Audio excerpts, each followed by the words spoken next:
Beragam perubahan yang terjadi di seluruh dunia tentu saja tidak bisa kita isolasi. Kita menghadapi perubahan yang sangat besar di dunia ini dan tentu saja kebijakan ekonomi tidak bisa berjalan seperti di masa-masa lalu. Dunianya berubah, kita pun harus beradaptasi. Oleh karena itulah maka pada kesempatan kali ini saya juga mengundang seorang ekonom untuk berbicara bagaimana data mengatakan bahwa konsumen dan masyarakat kita telah berubah. Para pembayar pajak telah berubah. Lalu kemudian kita masih menggunakan instrumen yang sama. Tentu saja kita keliru. Ketika berbicara tentang perubahan misalnya, kita tentu perlu mengkaji mengapa masih banyak masyarakat yang belum memiliki rumah. Dan apakah solusinya selalu adalah membangun rumah dan menyediakan rumah yang murah untuk masyarakat. Kita bangun terus-menerus tetapi masyarakatnya tidak menempati rumah-rumah tersebut. Tidak lain karena rumahnya terletak semakin jauh dan bahkan semakin dikecilkan size-nya. Tapi masyarakat kemudian meninggalkannya. Banyak sekali kawasan perumahan yang tidak ditempati bahkan telah berubah menjadi perkampungan yang kumuh, alang-alang tinggi dan akhirnya menjadi tempat yang tidak diinginkan oleh masyarakat. Demikian pula cara masyarakat sekarang berinvestasi dan bekerja telah terjadi perubahan besar-besaran.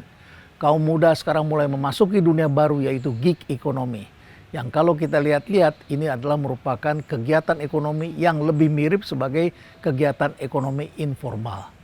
Masyarakat yang bekerja di sektor informal sejatinya adalah masyarakat yang tidak memiliki penghasilan yang tinggi seperti generasi sebelumnya. Lalu jumlah anggota keluarga pun juga jauh berkurang. Lalu kemudian kemiskinan pun mengalami perubahan. Dan pemerintah masih melakukan coba-coba. Dalam beberapa hal kita menyaksikan terjadi apa yang disebut sebagai the viral based economy, yaitu ekonomi testing the water, dicoba dulu, dites dulu, lalu kemudian kalau tidak sesuai baru kemudian ditarik kembali.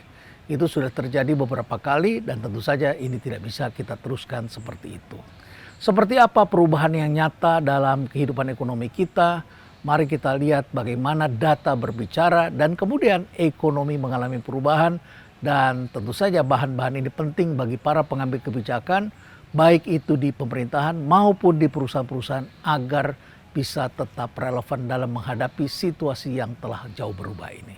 Seperti apa? Mari kita bahas bersama dengan ahli ekonomi tamu saya berikut ini. Stay relevant.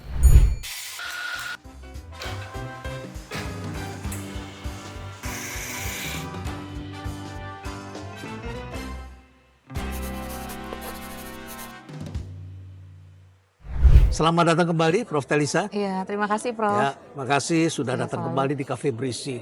Baik, kita bicara tentang ekonomi. Sebetulnya apa yang tengah terjadi belakangan ini ketika kita mulai membaca bahwa terjadi perubahan-perubahan yang sangat signifikan. Pemerintah tentunya berusaha dengan menyediakan bansos dan lain sebagainya. Tapi kemudian kita menyaksikan waktu Lebaran kemarin jumlah orang yang mudik jauh berkurang. Ya. Betul. Dan seterusnya kita juga nanti ingin bicara tentang konsumsi. Seperti apa sih konsumsi hari ini? Ya, karena ada beberapa data yang barangkali perlu kita teropong lebih baik, lebih hati-hati membacanya. Bagaimana Prof. Telisa?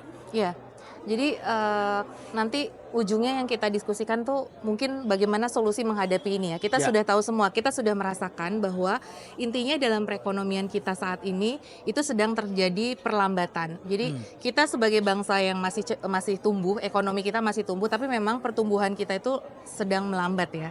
Nah, jadi driver pertumbuhan ekonomi yang selama ini itu menopang ekonomi Indonesia, salah satunya itu adalah sektor komoditas, Prof. Nah, jadi kita itu adalah ekonomi yang tergantung pada komoditas. Jadi ketika sumber daya alam, komoditas. Nah, ketika sumber daya alam dan komoditas itu harganya turun atau demand-nya melemah, nah itu sangat mempengaruhi ekonomi kita. Jadi kemarin tuh waktu kita istilahnya pesta pora, euforia, kita growth-nya bisa tinggi, itu salah satunya ditopang oleh harga komoditas tadi. Nah, sedangkan dunia yang sedang tidak baik-baik saja, sekarang kita tahu ya di era Trump 2.0, di era pandemi dan lain sebagainya, komoditi itu juga bergejolak. Nah, karena itulah makanya kita merasakan nih sekarang perlambatan, karena sebelumnya kan kita merasakan windfall dari komoditi itu. Jadi kita sedang shifting dari windfall komoditi ke era yang komoditasnya itu melambat. Itu yang kita ambil contoh saja misalnya batu bara, minyak sawit begitu ya. Kemudian hasil tambang kita yang gagap gempita sebelumnya. Itu begitu pandemi selesai permintaan mulai naik ya sebetulnya ya. Betul. Tapi harga kemudian turun kembali.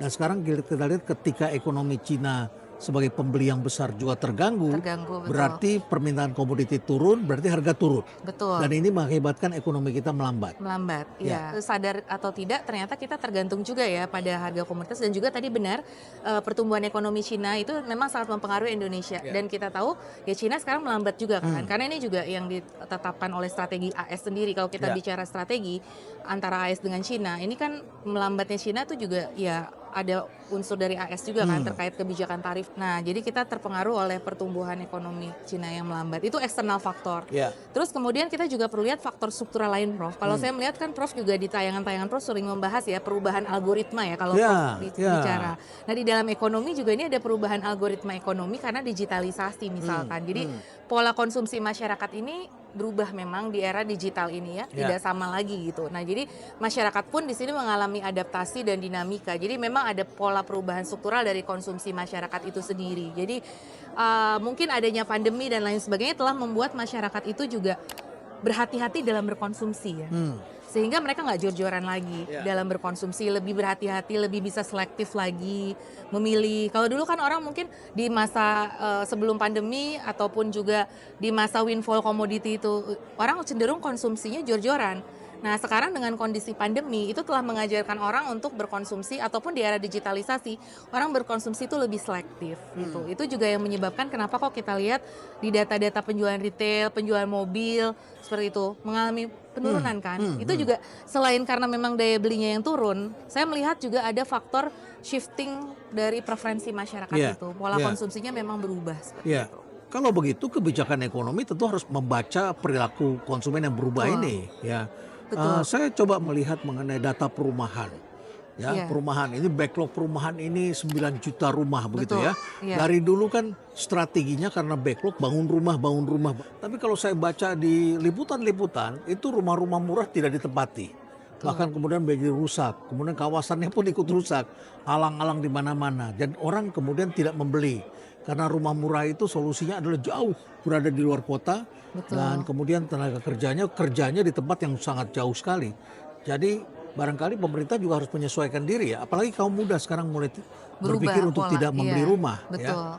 Apakah itu karena daya beli atau karena harga rumah tak terjangkau atau karena memang preferensi masyarakat sekarang untuk memilih sewa ketimbang membeli? Iya. Kalau saya melihat dua faktor itu dua-duanya bekerja sih, Prof. Jadi jadi kalau kita lihat, saya mau menyajikan dulu data ekonominya ya, data PDB ya. Data PDB untuk pertumbuhan real estate di triwulan 1 2025 itu kemarin hanya tumbuh 2,94%. Jadi dia termasuk yang rendah ya, tiga Ya. sektor terendah Di bawah rata-rata di bawah pertumbuhan ekonomi nasional, ya. Jadi memang permintaan terhadap rumah ini juga memang perlu kita lihat. Jadi satu, kalau kita lihat kemampuan atau daya beli dari generasi milenial dan Gen Z terhadap rumah ya. Ya. Karena mereka kan banyak sekali kebutuhannya untuk yang teknologi preference ya, produk-produk teknologi seperti smartphone, Ya, gaya hidup, ya, kopi termasuk ya, kan, tumbler dan lain sebagainya. Jadi Kamera. iya, ya. branded produk sehingga mereka tidak menabung untuk membeli rumah karena bagi mereka kan yang penting style. Kalau rumah kan orang nggak kelihatan ya, orang Ya. punya rumah atau enggak, mau sewa atau enggak orang nggak tahu. Tapi dia menggunakan pakaian merek apa, jam tangan merek apa, tumbler Ponselnya merek apa, ponsel merek ya. apa, itu kan lebih dilihat. Jadi dan daya beli mereka juga dari sisi income misalkan. Gen Z ini bekerja atau milenialnya di sektor apa ya? Kan kalau kebanyakan kita lihat di sektor yang berbau dengan YouTuber atau mereka di sektor-sektor yang disebut sebagai gig ekonomi ya.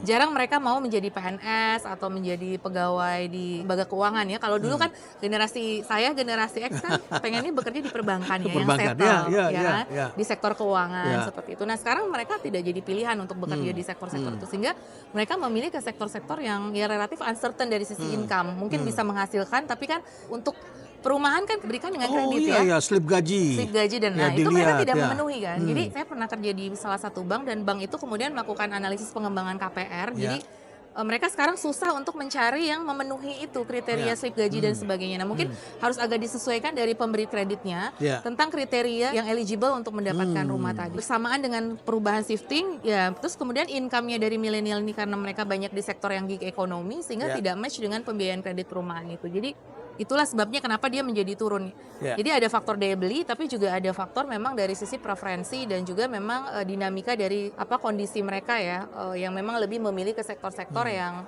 tidak eligible secara perbankan untuk membiayai seperti itu. Ini menarik ini kalau kita bicara tentang perubahan perilaku konsumen dan masyarakat ya.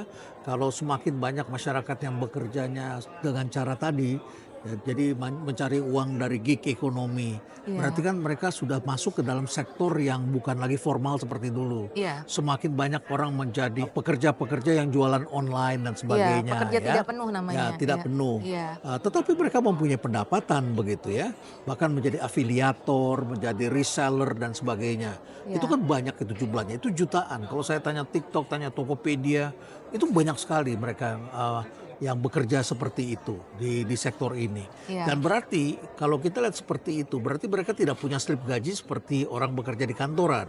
Betul. Ya, itu tampak sekali. Tapi di lain pihak ini juga terjadi pergeseran jumlah penduduk. Jumlah anggota keluarga semakin sedikit. Iya. Sehingga kemudian mereka juga punya preferensi sambil jaga ibu di rumah. Jaga orang tua di rumah, bersama keluarga di rumah. Karena yang jaga kan jumlahnya sedikit. Iya. Kalau dulu saya satu keluarga bisa berlima, bertujuh, pasti ada salah satu anggota keluarga yang siap menemani ibu kalau Iya. ibu kenapa-napa. Tapi kalau sekarang berarti kan orang hanya dua, bahkan ada satu. Dia mau berada di samping keluarganya. Apakah itu juga turut berpengaruh dari segi populasi terhadap perubahan Iya. preferensi konsumen ini? Jadi ini perubahan struktur pekerja ya, Prof Ya. ya. Jadi kalau kita lihat dari sisi usia itu memang dari struktur angkatan kerja kita itu lebih banyak bergeser ke generasi muda itu tadi. Ya. Kemudian dari sisi data ya, kalau kita lihat pekerja penuh itu memang mengalami penurunan ya, Prof. Dulu itu bisa di kisaran 70%. Nah, per Februari 2025 pekerja penuh itu share-nya menjadi 66%. Jadi ada penurunan Udah jauh. turun ya. Nah, Aha. kemudian yang tadi Prof bilang itu Ya. sebetulnya bisa jadi mereka masuk ke dalam kriteria pekerja paruh waktu. Ya. Nah, pekerja paruh waktu itu share-nya juga mengalami peningkatan ya dari 23% di Agustus 2024, di Februari 2025 menjadi 25,81%. Jadi ada kenaikan di pekerja paruh waktu. Jadi pergeseran ini sudah nyata dan sektor yang dipilih di mana mereka lebih memilih sektor kreatif yang kemudian itu bisa work from anywhere. Ya. Yang work-nya lebih fleksibel seperti itu ya. Nah, cuman harus hati-hati juga, Prof. Itu memang bagus di satu sisi ya, tapi di sisi yang lain memang misal satu dari kontribusi kepada perpajakan, biasanya sektor-sektor ini susah untuk berkontribusi kepada pajak. Nah, padahal kan kita tahu Indonesia lagi butuh banget ya bagaimana meningkatkan tax ratio. Kita sudah discuss sebelumnya juga bagaimana kita tertinggal dari negara-negara ASEAN ataupun OECD dari sisi tax ratio. Jadi, karena sektor-sektor yang gig ekonomi ini walaupun bisa memberikan fleksibilitas, tapi dia agak sulit dalam memberikan kontribusi ke pajak. Karena kan kalau pajak itu misalkan SPT tahunan, ada kriteria-kriterianya. Nah, pekerjaan-pekerjaan ini sulit ya memenuhi kriteria untuk SPT perpajakan penghasilan itu. Jadi itu juga yang mengganggu target penerimaan pajak kita sebetulnya. Saya ingin menyela waktu Anda sejenak saja. Kalau Anda bertanya, di mana sih ini? Ini adalah kawasan Jakarta Escape Rumah Perubahan. Kalau Anda penasaran dan ingin tahu kegiatan kami apa saja, silakan mampir ke tempat kami. Pohon-pohonnya kami tanam sekitar 20 tahun yang lalu dan saya sangat tekun sekali menjaganya. Dan mudah-mudahan Anda juga bisa menikmatinya, melakukan kegiatan apa saja, bisa ngobrol santai, bisa ngopi di sini, bisa diskusi, bisa mencari ilmu, bisa melakukan meeting, dan lain sebagainya. Banyak aktivitas karena di sini adalah community hub. Stay relevant. Apalagi yang bisa kita lihat? Kalau kita lihat pola konsumsi seperti ini, lalu pemerintah kemudian memberikan bantuan karena melihat bahwa masyarakat ini sedang terdampak. Tukang ojek semuanya ribut, ojek protes terhadap aplikasi. Ya, kemudian juga kita saksikan semua sekarang ini, buruh juga ribut, pendapatannya tidak meningkat secara signifikan begitu ya. Tapi di lain pihak pemilik usaha juga ribut karena sekarang mereka berhadapan dengan barang-barang impor yang sangat luas. Lalu kemudian kita lihat PHK begitu marak ada di mana-mana. Apa yang bisa kita lihat bahwa ini berdampak kemana aliran-aliran ini dan pemerintah harus apa sebetulnya? Ya, betul Prof. Jadi kita harus melakukan redesign sih ya dari perekonomian kita yang memang banyak guncangan yang kita hadapi ya. Kita bersamaan tadi dengan kondisi global yang tidak kondusif, terus kemudian digitalisasi di mana ya manusia bersaing nanti dengan AI dan robot ya. Artinya gini Prof, yang paling utama itu sebetulnya lapangan kerja ya. Lapangan kerja ya. Yang fenomena Prof bilang itu memang dirasakan sekali ya di ya kita punya mahasiswa pun nggak semudah dulu ya dalam mencari pekerjaan Ya. gitu. Banyak sekali yang mereka juga butuh waktu ya Butuh untuk waktu, mencari tidak pekerjaan bisa yang hanya tepat. sebulan 2 bulan sudah dapat Iya. pekerjaan. Ya. Kalau dulu kan kita kebalik ya, belum lulus udah dapat kerja, Oh, udah sudah ditekin di mana-mana. ya, ya, Ya, ya. jadi agak beda dengan yang sekarang. Nah, ternyata memang mencari kerja itu sekarang sangat sulit ya, Ya. sangat kompetitif sekali. Nah, sekarang pertanyaannya bagaimana pemerintah itu bisa melakukan kebijakan-kebijakan agar lapangan kerja itu tersedia, Prof. Itu yang paling utama sih menurut saya, karena lapangan kerja itu nanti menyangkut hajat hidup orang banyak. Nanti larinya ke kredit perbankan, ke perpajakan, kuncinya tuh di lapangan kerja. Kalau lapangan kerjanya sudah tersedia dengan baik, itu kita lebih bisa mengatur atau mengendalikan ekonomi kita ke arah yang lebih baik. Jadi Ya. kuncinya di lapangan pekerjaan gitu.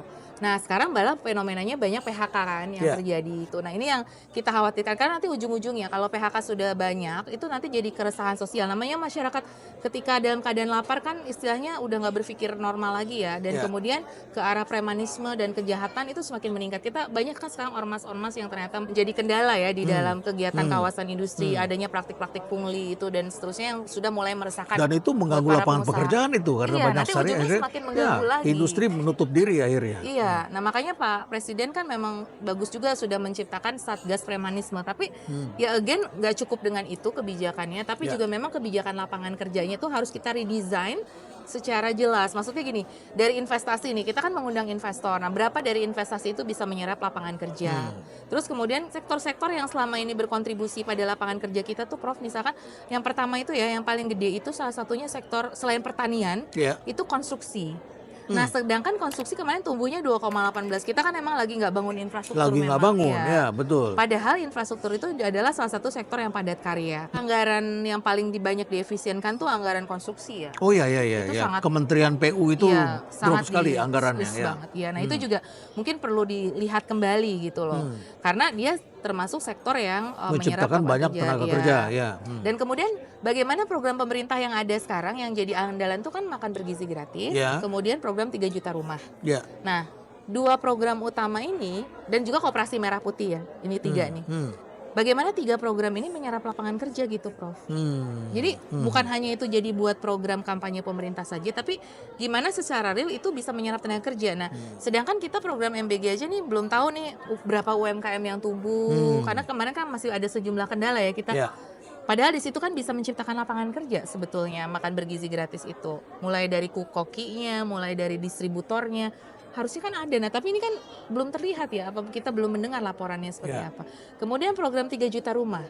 Pembangunan rumah itu seperti apa, melibatkan buru-buru, buru bangunan, mandor, itu kan juga bisa berkembang harusnya dari program 3 juta rumah. Koperasi Merah Putih ini juga ada tambahan-tambahan pengurus koperasi. Kenapa nggak kita berdayakan yang anak-anak S1 tadi untuk jadi pengurus koperasi? Karena mereka anak akuntansi, manajemen keuangan. Itu Mereka kan- sedang butuh pekerjaan Iya. hari ini. Nah, Jumlahnya itu banyak bagaimana sekali. programnya Ya. kita salurkan ke situ agar Koperasi Merah Putih ini bisa berhasil, karena jangan sampai kan dari sejarah dulu ada penyimpangan-penyimpangan karena tidak ada laporan keuangannya. Seperti itu kan penyimpangan. Nah, mungkin anak-anak S1 ini bisa kita berdayakan jadi pendamping-pendamping dari Koperasi Merah Putih seperti itu. Jadi pokoknya harus ada bagaimana program-program pemerintah dengan uang Ya. APBN yang ada itu bisa mendorong penciptaan lapangan kerja secara langsung ataupun tidak langsung. Nah, tidak langsungnya sebetulnya menciptakan kepercayaan dari investor sehingga investor mau berinvestasi. Ini kan kita agak miris belakangan ini banyak Ya. investor yang membatalkan investasi Ya. di Indonesia karena faktor-faktor tadi. Nah, padahal mereka kita tahu investasi dari luar ini juga banyak menyerap lapangan kerja juga gitu. Nah, ini makanya harus betul-betul lapangan kerja ini kita selesaikan gitu. Ya, baik. Prof. Telisa di sini kopinya enak, ya. Kita ngopi dulu, ya. Kita mau pesan kopi, ya. Oke. Prof. Telisa kopi panas, kopi hitam atau mau kopi inspirasi? Kopi inspirasi. Kopi inspirasi seperti biasa. satu, saya kopi Iya. hitam satu. Ya. Baik, oke. Ini menarik sekali penciptaan lapangan pekerjaan ketika berbagai bangsa di negara tetangga kemudian melakukan upaya mempercantik dirinya sehingga menarik investor. Betul. Dari tadinya made in China menjadi made by China tetapi di negara mereka. Karena kebijakan China plus one begitu ya. Dan salah satu yang ramai diperbincangan di sosial media itu adalah Kamboja. Data menunjukkan bahwa orang yang bekerja di Kamboja itu meningkat pesat sekali karena naiknya 11 kali lipat dibandingkan tahun 2020. Jadi dalam tempo 4 tahun saja yang berangkat ke sana semakin tinggi dan kampanye mereka dalam mencari tenaga kerja begitu marak di sosial media. Lalu kemudian ditambah iming-iming di situ. Syaratnya harus punya ginjal yang sehat katanya. Ya, Itu harus mirip dimengerti sama sendiri ya maksudnya apa di sana. Iya, iya. Nah, negara-negara itu tengah menciptakan daya tarik untuk mendapatkan investasi. Tapi di lain pihak Kamboja ini memang sekarang menjadi daerah relokasi industri tekstil dari China, pindah banyak sekali ke Kamboja, memanfaatkan agar Kamboja ini menjadi negara produksi dari Cina yang sangat berbatasan, kemudian pindah ke Betul. sana. Demikian juga Vietnam, itu banyak sekali mendapatkan. Kira-kira apa yang harus dilakukan pemerintah supaya bisa mendapatkan sektor-sektor seperti ini masuk ke negara kita? Nah itu satu hal yang mirip sih, Prof. Maksudnya kita tahu Kamboja itu left behind Indonesia beberapa puluh tahun Wah, ya. 30 tahun Iya, barangkali 30 ya. tahun. Mereka baru banyak mengalami masalah dan kita mirisnya tenaga kerja kita banyak yang ke sana. Ya, Kalau dulu kan ceritanya ke Timur ironis ya. Tengah, ke Jepang, kemana. Ya, Tapi ini paling ironis banget karena di sana kan ternyata banyak praktik perdagangan manusia dan Ya. perdagangan organ tadi ya. Jadi dengan kepolosannya masyarakat kita banyak yang tergoda untuk di demi sana. mendapatkan Demi pekerjaan. mendapatkan. Tapi satu hal harus ada kesadaran dulu ya Prof bahwa ini sebetulnya pekerjaan di luar negeri itu harus selektif juga dan harus melalui jalur-jalur yang legal karena kan masyarakat kita sangat mudah tergoda melalui jalur-jalur ilegal yang katanya tidak membayar, tapi disitulah ada resiko-resiko yang tinggi. Justru kan tidak membayar itu kan berarti tidak jelas status paspornya, visanya, kemudian juga bagaimana penempatannya di sana. Jadi mungkin itu yang perlu disadarkan sih, itu harus nomor satu dulu. Nah baru itu kemudian kita bicara bagaimana Indonesia menarik untuk para investor sehingga mereka juga tertarik untuk berinvestasi di Indonesia. Itu kesadaran kita sendiri ya, jadi bahwa investor tuh mencari negara yang seperti apa sih? Ya satu, regulasinya kondusif ya, Ya. perizinannya tidak berbelit-belit, Jelas. jelas Ya. ya. Kemudian dari sisi tenaga kerja produktif dan kompetitif. Jadi produktivitas itu pastinya, oh ya terima kasih Prof. Silakan. Ya. Kasih Prof. Ya. Wah ini luar biasa kopi. Ya, kopi inspirasi. Kopi inspirasi supaya Ya. kita terinspirasi. Ya. Jadi tadi kembali lagi Prof. Jadi bagaimana industri-industri di kita itu juga menarik ya buat para investor itu ya, perizinannya, kemudian regulasinya, dan kemudian juga bagaimana competitiveness dari tenaga kerjanya itu. Jadi pasti yang namanya perusahaan multinational company kan mencari produktivitas tenaga kerja juga. Jadi produktif ya, punya skill. Karena kan mereka harus bersaing ya. Ya, etos kerjanya juga Etos baik, kerjanya baik disiplin, ya, begitu ya. disiplin dan tidak Ya. terlalu banyak demo kan. Ya, Juga itu. Nah di kita kan memang ya itu hak buruh sebetulnya untuk mendemo karena artinya justru ini kan tripartit ya, antara pemerintah, industri dan juga pekerja. Kita semua di perahu yang sama, masing-masing punya kepentingan yang sama. Nah kemarin itu buruh menuntut misalkan Ya.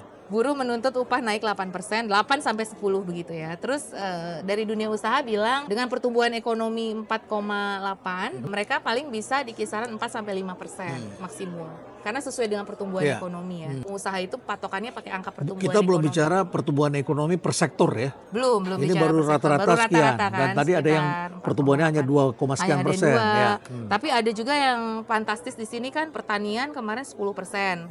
Jasa perusahaan 9,84. Tapi yang bekerja di sektor pertanian tidak mendapatkan kenaikan sebesar itu kan sebetulnya. Betul. Ya. Belum tentu kenaikannya Ya. sejalan dengan kenaikan upah. Tapi kan secara rata-rata ya Prof, secara rata-rata kan tumbuhnya tuh di 4,8. Ya, 4,8%, Nah, ya. kaum pengusaha bilang ya sanggupnya sekitar 4,8 maksimum sejalan dengan kenaikan pertumbuhan ekonomi itu gitu.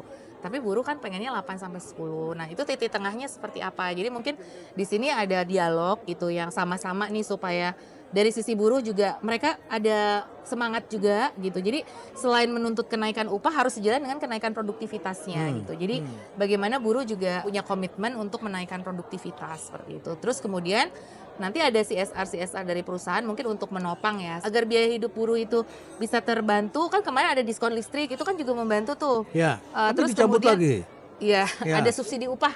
Subsidi upah ya, Nah itu itu jalan kan tujuannya untuk tadi agar pemerintah juga di situ hadir Ya. untuk para buruh. Jadi nggak cuma bansos, karena kan kalau buruh nggak eligible terhadap bansos karena mereka kan dapat UMR, Oh jadi iya, mereka iya, nggak iya, dapat iya. bansos. Mereka Makanya bukan kelasnya di sana. iya, nah akhirnya kan pemerintah sekarang bagus nih ada subsidi upah untuk buruh. Nah itu salah satunya untuk tadi pengusaha nggak bisa memenuhi semua ekspektasi, Ya, tapi tapi pemerintah pemerintah hadir. bantu di situ hadir. Nanti pemerintah bisa hadir lain, Prof. Misalkan menyediakan transportasi para buruh, transportasi murah.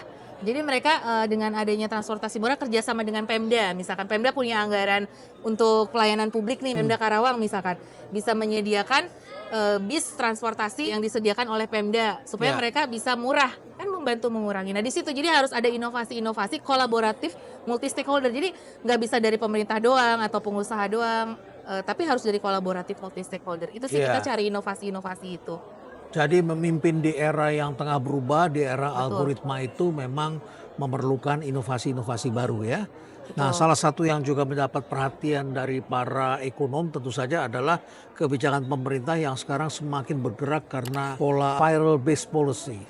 Jadi kalau sudah dibuat dan kemudian ternyata viral, masyarakat marah, tidak jadi dijalankan. Ini semacam apa ya? Katanya ada yang mengatakan ini testing the water begitu. Nah, Oke. apakah ini secara ekonomi bisa kita benarkan begitu pola-pola seperti ini? Karena masyarakat ini kan berubah.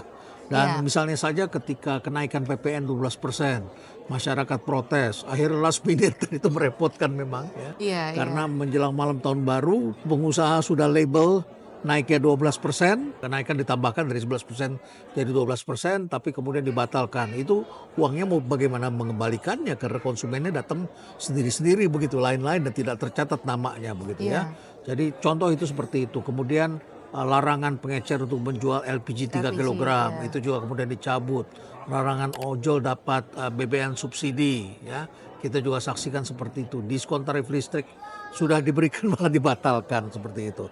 Apa Betul. yang harusnya dilakukan oleh pemerintah ketika melihat situasi ekonomi seperti ini? Jadi mungkin ini ingin memberikan masukan positif kepada Ya, pemerintah ya Prof, bahwa sebaiknya kebijakan itu dilakukan dengan planning yang baik. Karena kan kita tahu, ya kita kembali kepada teori ya, ya, bahwa segala sesuatu itu butuh perencanaan yang baik. hmm, Karena aktualisasi itu tidak akan baik tanpa planning yang baik. Jadi dari proses grand design policy-nya itu harus betul-betul jelas. Jadi hmm, harus kuat dulu, karena tanpa grand design yang jelas itu kan hmm, berarti nanti jadi policy yang rentan tadi, jadi viral base. hmm, Kan harusnya yang betul itu policy itu research base yang cukup kuat. Tapi memang research itu nggak bisa lama-lama ya. ya. Research yang sekarang kan harus cepat kan, Real gitu, real time. time. Jadi Ya, ya. saya yakin di tim presiden sendiri kan harusnya ada yang kuat untuk melihat ini. Jangan sampai kita bolak-balik mengurangi kredibilitas kebijakan itu sendiri kan. Jadi dari mulai penggodokannya kebijakan itu harus betul-betul matang gitu. Dan kemudian grand design-nya itu jelas, fundamentalnya kuat sehingga ketika di challenge macam-macam pun itu dia tetap kuat karena punya basic fondasi yang kuat. Apa tujuannya dari suatu kebijakan itu, end goals-nya apa, intermediate goals-nya apa, instrumen untuk mencapainya itu apa. Itu harus jelas semua dan harus sinkron karena kalau kita bicara di makroekonomi kita punya tujuan apa? Pengen pertumbuhan ekonomi sekian. Kan pemerintah sudah ya. Misalkan pengen target 8%. Terus kemudian lapangan kerja harus menyediakan lapangan kerja buat berapa juta orang. Terus kemudian inflasi harus menjaga stabilitas harga sekian. Oke. Untuk inflasi sih sekarang kita relatif oke, malah kerendahannya sangat rendah. Cuman dua hal ini nih, yang pertumbuhan sama lapangan kerja nih kita masih jadi masalah. Nah, terus kita turunkan nih, untuk mencapai pertumbuhan sekian, lapangan kerja sekian, intermediate goals-nya apa? Oh, sektor industri pengolahan misalkan, sebagai backbone dari ekonomi kita harus tumbuh sekian misalkan. Nah, kebijakan apa untuk mendukung industri pengolahan itu? Nah, misalkan tadi kita ada pelatihan untuk tenaga kerja industri, kemudian ada regulasi-regulasi yang kondusif untuk industri, penciptaan kawasan industri misalkan. Terus kemudian capital stock dari industri, pembiayaan industri juga harus ditingkatkan seperti itu. Nah, sekarang program-program yang ada dari pemerintah ini, misalkan tadi MBG 3 juta rumah, Koperasi Merah Putih, ini linknya di mana nih? Untuk mencapai itu. Jadi jelas gitu loh, keterkaitan atau benang merahnya dengan target-target itu tadi gitu. Ya. Sehingga nanti ujungnya tuh jelas memang tujuannya untuk ini. Nah, tadi misalkan pemerintah mengeluarkan subsidi-subsidi untuk kelas menengah tadi ya, untuk upah buruh itu, karena itu untuk kelas menengah. End goal-nya apa? Untuk mencapai pertumbuhan ekonomi tadi, menjaga, karena kelas menengah ini adalah kelas yang paling kontribusinya paling besar pada pertumbuhan ekonomi dan konsumsi. Nah, jadi kalau yang subsidi itu saya jelas sih, subsidi itu tujuannya adalah untuk mendukung pertumbuhan ekonomi di masyarakat kelas menengah. Tapi itu yang sifatnya temporary saja ya. Kalau subsidi Temporary. kan temporary, bukan fundamental policy. Jadi ada policy yang sifatnya fundamental, ada policy yang untuk pemadam kebakaran dulu lah, untuk menjaga stability dalam jangka pendek. Nah, ini seringkali nih agak campur baur nih di masyarakat, di mana kebijakan yang fundamental tadi Ya. kita jaga pertahankan, walaupun dikritik atau gimana, kalau konsepnya kuat menurut saya sih tetap terus dijalankan selama itu berdasarkan hasil riset, sudah menerima masukan dari semua stakeholder, sehingga nanti kuat. Masyarakat itu akan men-challenge kalau pondasinya memang tidak kuat. Tapi kalau kita sudah punya pondasi bahwa itu kebijakan yang kuat, clear apa tujuannya dan lain sebagainya, masyarakat pun, saya yakin masyarakat kita Indonesia ini udah pintar-pintar kok, mereka bisa terima kok. Jadi keviralan ini karena apa? Karena mereka tidak yakin dengan perencanaannya dan kemudian bagaimana nanti kebijakan-kebijakan yang diambil itu bisa mempengaruhi tujuan akhir untuk kesejahteraan bersama. itu di situ tidak clear komunikasi kebijakannya. Jadi perlu diperbaiki komunikasi kebijakan dari program-program itu dan research atau naskah akademik dari setiap kebijakan yang diambil sehingga itu lebih bisa diterima oleh masyarakat. Jadi naskah akademik adalah yang benar-benar naskah yang dibuat secara akademik. Betul, bukan cuma formalitas pembenaran, saja. begitu Betul, ya, bukan iya. sekedar pembenaran. Jadi naskah akademiknya bukan karena diadain aja untuk formalitas seperti itu. Tapi betul-betul naskah ini yang sudah menerima masukan dari semua stakeholder tadi, Prof. Jadi masyarakat kita ada perwakilan-perwakilan. Dan itu Anda lihat masih kurang ya dalam masih hal sangat begitu. kurang. Ini lebih banyak top down ya. Sekarang policy-policy top down yang itu kurang melibatkan partisipasi dari masyarakat. Kan eranya sekarang udah berubah Ya, tadi, dan kan, Prof. akhirnya merongrong wibawa tentunya. Iya, kan akhirnya jadinya malah kalau misalkan kebijakan itu jadi dibatalkan kan malah jadi nggak kredibel. Nggak Pemerintah kredibel. sebetulnya bisa nggak sih meng-create kebijakan yang konsisten dan lain sebagainya. Lebih baik kan kita jangan terburu-buru dulu kebijakannya, mencari dulu apa masukan-masukan yang terbaik seperti apa sehingga nanti kebijakan yang dihasilkan betul-betul matang dan sudah inklusif sehingga teruji. Mau digoyang gimana-gimana juga sudah dapat masukan dari masyarakat. Ya, mempunyai landasan yang ajak. Mempunyai landasan yang ajak sehingga kan itu bagus gitu untuk Baik. karena sayang sekali Prof kalau kita melakukan kebijakan yang tidak konsisten, tidak kredibel dan kemudian banyak lag-nya, Ya. akhirnya kita Tujuan kehilangan tidak waktu. tercapai, Betul. tujuan tidak tercapai, masyarakat dirugikan, masyarakat tidak percaya, Betul. kemudian distrust muncul sehingga kemudian Distrust muncul, investor juga dan ini tidak mengganggu, percaya. investor tidak percaya. Investor tuh selalu ngamatin Ya. loh Prof apa yang kita lakukan. Mereka selalu lewat para ekonom-ekonom bank atau ekonom-ekonom sekuritas tuh investor sering minta di client update gimana sih kondisi policy di Indonesia. Mereka juga menilai gitu. Konsistensi ya, Iya, konsistensi. Baik. konsistensi. Ya, Prof. Telisa, ini kopinya sudah jadi, kita minum dulu ya. Oh, baik. Nah, Makasih, karena Prof. ini kopi panas, mudah-mudahan ini cocok ya. Di Cafe Brise ini sebentar lagi akan ada program namanya Bar Takeover. Ya, jadi ini coffee bar maksudnya, bukan bar minuman alkohol ya. Jadi Bar Takeover bekerja sama dengan sejumlah seniman-seniman kopi dan mereka sedang membuat kopi-kopi yang berkembang dan kemarin di World of Coffee menarik sekali. Ternyata selain kopi Arabica dan kopi Robusta, ternyata Indonesia punya juga kopi lain yaitu kopi Excelsa. Saya tanya apa itu kopi Excelsa? Kopinya pohonnya besar. Ini saya mau lihat nanti di Sumedang ini. Ya, pohonnya besar tapi di atasnya kopi dan usianya sudah puluhan tahun begitu ya. Kalau Luar pohon kopi biasa biasa kan hanya segini sudah berbuah itu ya.